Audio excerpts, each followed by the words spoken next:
Hello दोस्तों, आज आप लोगों को ट्विंस या जुड़वा बच्चे या एमएच के बारे में बात करेंगे।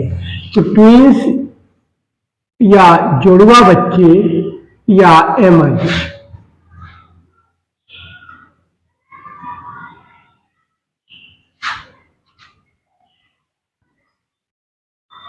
या एमएच के बारे में बात कर रहे हैं हम आपसे। तो जुड़वा बच्चे तीन प्रकार के होते हैं। पहला जुड़वा बच्चा होता है fraternal twins.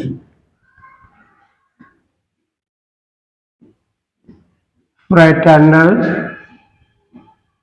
Twins, fraternal twins. Fraternal twins में हिंदी में से कहते हैं भ्रातृय एमएच, भ्रातृ एमएच, या इसे हम अंग्रेजी में फ्रैटर्नल के साथ साथ इसे हम डाई जाइगोटिक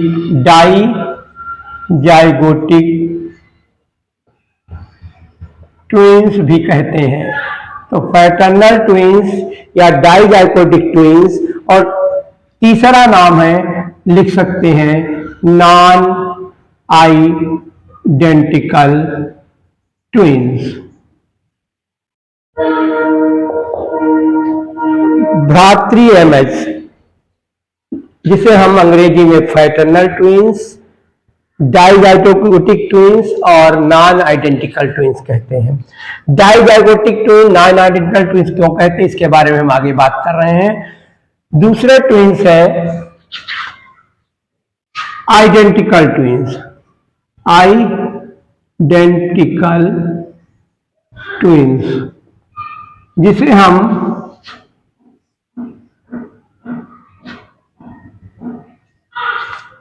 दूसरा नाम है मोनोजाइगोटिक ट्विंस। मोनोजाइगोटिक ट्विंस, या जिसे हम हिंदी में अनुरूप एमएच या एक युग्मनजी एमएच कहते हैं। इसे द्वियुग्मनजी एमएच कहते हैं। तो दूसरा हो गया। तीसरा ट्विंस हो गया आपका सियामीज ट्विंस या कंजॉइंटेड ट्विंस। तो तीन प्रकार के ट्विंस आप लोगों को बताया जा रहा है। जो जुड़वा होते हैं तीन प्रकार के होते हैं। पहला है फ्रैटर्नल ट्विंस, जिसे डाइजाइगोटिक ट्विंस या नॉन आइडेंटिकल ट्विंस के नाम से जानते हैं, जिसे हिंदी में भ्रातृ एमएच या द्वियुग्मनजी एमएच के नाम से जानते हैं। दूसरा हो गया आइडेंटिकल ट्विंस, जिसे मोनोजाइगोटिक ट्विंस या एक युग्मनीय एमएच या अनुरूप एमएच के नाम से जानते हैं। और तीसरा हो गया सियामीज ट्विंस या कंजॉइंट ट्विंस, हिंदी में भी इसे सियामीज के नाम से भी जानते हैं। तो ये हो गया ट्विंस के बारे में। अब हम बात करेंगे फ्रैटर्नल ट्विंस, जिसे द्वियुग्मनजी एमएच कहते हैं। उससे पहले थोड़ी सी बात हम आपसे और करेंगे कि स्पर्म का निर्माण कैसे होता है। मेल गैमीट को हम, मेल रिप्रोडक्टिव ऑर्गन जो होता है उसे हम टेस्टिस कहते हैं। मेल रिप्रोडक्टिव ऑर्गन को हम टेस्टिस कहते हैं या हिंदी में वृषण कहते हैं। मेल रिप्रोडक्टिव ऑर्गन टेस्टिस या हिंदी में वृषण कहते हैं। वृषण, यहां पर क्या होता है, यहां टेस्टिस से ही स्पर्म का निर्माण होता है। टेस्टिस से किसका निर्माण होता है? शुक्राणुओं का निर्माण होता है, जिसे हम कहते हैं male gamete. Male gamete, male gamete का निर्माण होता है testis. Testis the male reproductive part of the our body. Testis में क्या होता है, यहां पर स्पर्मेटोजेनेसिस होती है। स्पर्मेटोजेनेसिस होती है, जिसे हम हिंदी में कहते हैं शुक्र जनन। शुक्र जनन होना अनिवार्य, क्योंकि टेस्टिस में गुणसूत्रों की संख्या, जैसा कि आपको पता है कि हमारे गुणसूत्रों की संख्या में क्या होती है, 46 हम लोगों में होती है। टेस्टिस में भी हमारे रिप्रोडक्टिव ऑर्गन में भी 46 होती है, लेकिन स्पर्मेटोजेनेसिस या शुक्र जनन के फलस्वरूप यहाँ पर अर्धसूत्री विभाजन होता है, मियोसिस डिवीजन होता है, जिससे गुणसूत्रों की संख्या स्पर्म में आधी हो जाती है। मेल गैमीट जिसे हम क्या कहते हैं, स्पर्म कहते हैं। स्पर्म में गुणसूत्रों की संख्या यहाँ 2n, 46 का मतलब हम यहाँ 2n डिप्लॉयड हो गया, स्पर्म में गुणसूत्रों की संख्या n हो गई। अब ये बात हो गई स्पर्म बना। दूसरा है ovary. Ovary is the female reproductive organ. Ovary female reproductive organ है, यहां पर भी यही होती है व्यवस्था। यहां पर स्पर्मेटोजेनेसिस, यहां पर oogenesis होता है। oogenesis को अंड जनन कहते हैं, अंड जनन कहते हैं। अंड जनन के द्वारा अंडाणुओं का निर्माण होता है, यानी ओवा का निर्माण होता है। और यहाँ पर ये है ovary. Ovary ovary is the female reproductive organ.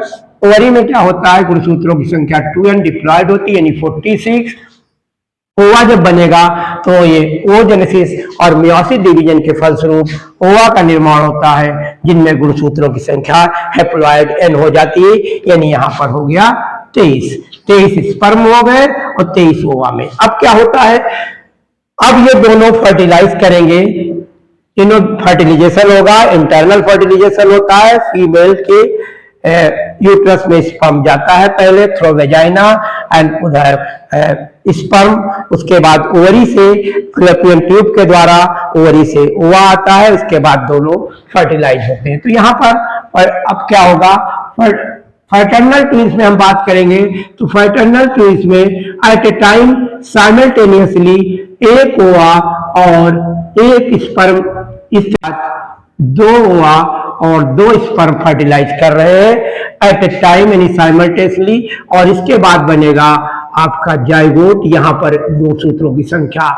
23 यानी 23 n नंबर ऑफ गुणसूत्र, दोनों निषेचित होंगे, दोनों का फर्टिलाइजेशन होगा, निषेचन होगा, तो बनेगा जाइगोट, जिसे हम यूग्नज कहते हैं।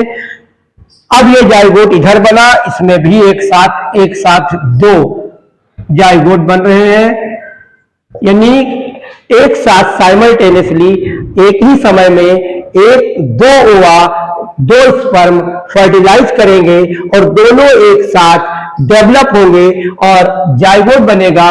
और जाइगोट के बाद आपको पता होगा ये सीरियल होता है, जाइगोट बनता है, जाइगोट के बाद जाइगोट में क्लीवेज होते हैं, विदलन होते हैं। जाइगोट 1 सेल स्टेज होती है, 1 से 2 to 4 8 32 इस तरह तमाम सारे सेल बनते हैं। तो जाइगोट के बाद आती है एक स्टेज, सॉलिड स्टेज, जिसे कहते हैं मारूला स्टेज। मारूला स्टेज के बाद एक स्टेज और आती है जिसमें एक ब्लास्टोसील गुहा पाई जाती है और कैविटी पाई जाती है, वो स्टेज होती है ब्लास्टूला। और ब्लास्टूला के बाद आती है, लाटा के बाद अगली स्टेज आती है गैस्टुला। गैस्टुला में ये के बाद 3 जर्मिनल लेयर बनती है, एक्टोडर्म, मीजोडर्म और एंडोडर्म, यानी बाह्य त्वचा, मध्य त्वचा, अंतर त्वचा, दोनों के द्वारा अलग अलग अंगों का विकास होता है और फाइनली बच्चे का डेवलपमेंट हो जाता है। तो ये स्टेजेस बच्चे के विकास में आती है। जाइगोट, फिर जाइगोट में क्लीवेज होता है, यानी ब्लास्टोमेयर्स सारे बनते हैं, यानी 2 सेल स्टेज, 4 सेल स्टेज, 16, 32 से 16 और 32 सेल स्टेज इस तरह बनते हैं और ये बात जाकर के मारूला बन जाती है। तो फर्स्ट क्लीवेज जब होता है तो यहाँ पर अब बात कर रहे हैं कि जाइगोट बना, जाइगोट के बाद ये सारी स्टेजेज आएंगी और इसके बाद यहाँ पर एक बच्चे का विकास, ये बच्चा बना, यहाँ पर भी बच्चा बना। तो ये बच्चा चाहे बच्ची लड़कियां हो सकती हैं, दोनों लड़के हो सकते हैं और दोनों में अलग अलग लड़के लड़कियां दोनों, या दोनों लड़के या दोनों लड़कियां और या लड़के लड़के अलग हो सकते, कोई भी पॉसिबिलिटीज यहाँ पर हो जाएगी, क्योंकि दोनों अलग अलग एक ही समय में अलग अलग जाइगोट से विकसित हो रहे हैं। दोनों का मेंटल स्टेटस अलग होगा, आईक्यू लेवल भी अलग होगा, दोनों की हाइट भी अलग हो सकती है, दोनों के कलर भी अलग हो सकते हैं, दोनों फिलहाल के लिए डिफरेंट होंगे क्योंकि दोनों अलग अलग स्पर्म और ओवा से फर्टिलाइज होकर के डेवलप कर रहे हैं। ये तो हो गया फ्रेटर्नल ट्विंस की बात। अब बात करेंगे हम, क्योंकि ये दोनों तो अलग अलग युग्म से विकसित होते हैं, जाइगोट से विकसित होते हैं, इसलिए इसे हम डाइजाइगोटिक ट्विंस भी कहते हैं। डाइजाइगोटिक ट्विंस इसलिए कहते हैं कि ये दो अलग अलग जाइगोट से विकसित हो रहे हैं। अब बात आ जाएगी आइडेंटिकल ट्विंस। आइडेंटिकल ट्विंस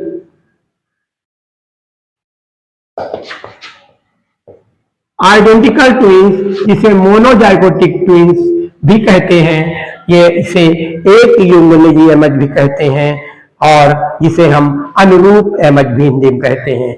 तो मोनोजाइगोटिक ट्विंस को हम आइडेंटिकल ट्विंस अंग्रेजी में कहते हैं और इसे हिंदी में अनुरूप एमएच या फिर एक युग्म एमएच कहते हैं। अब इसमें क्या होता है, एक जाइगोट ओवा एक स्पर्म से फर्टिलाइज होता है और ये फिर बनता है जाइगोट।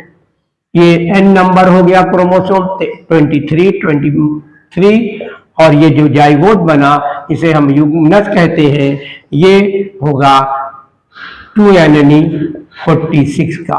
अब क्या होता है, जब ये इसमें ब्लास्टोमियर बनते हैं, जाइगोट में क्लीवेज होता है, तो जाइगोट पहले 2 सेल स्टेज में होगा विकसित, 2 सेल्ड स्टेज। अब क्या होता है, दोनों सेल बाद में टूट करके अलग हो जाती हैं। इसके बाद 2 सेल स्टेज किन्हीं कारणों से ये 2 सेल अलग सेपरेट हो जाती हैं। सेपरेट होने के बाद दोनों सेल से अलग अलग बच्चे का विकास होता है, डेवलपमेंट होता है। इसलिए इनके जेनेटिक कैरेक्टर एक होंगे, या तो दोनों लड़के होंगे या दोनों लड़कियां होंगी, और जो आनुवांशिक लक्षण है दोनों में जेनेटिक कैरेक्टर या आनुवांशिक लक्षण सेम होंगे क्योंकि एक ही जाइगोट से के द्वारा दोनों बन रहे हैं।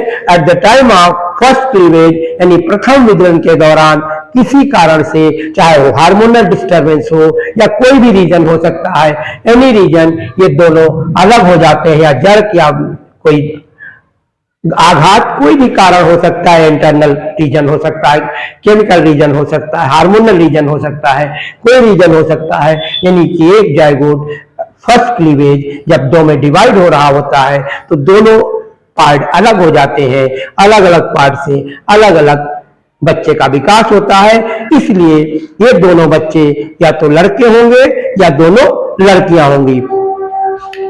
एक लड़की या एक लड़का नहीं होगा क्योंकि एक ही जाइगोट के द्वारा दोनों बच्चों का विकास हो रहा है। इनके आईक्यू लेवल समान होगा, इनके फीचर समान होंगे, इनका जेनेटिक कैरेक्टर समान होगा, सब कुछ समान होगा, लेकिन इन्हें हम अलग एनवायरनमेंट में रखते हैं तो एक्सटर्नल कलर वगैरह में डिफरेंस आ सकता है, बाकी कोई चेंजेस इसमें नहीं आएंगे।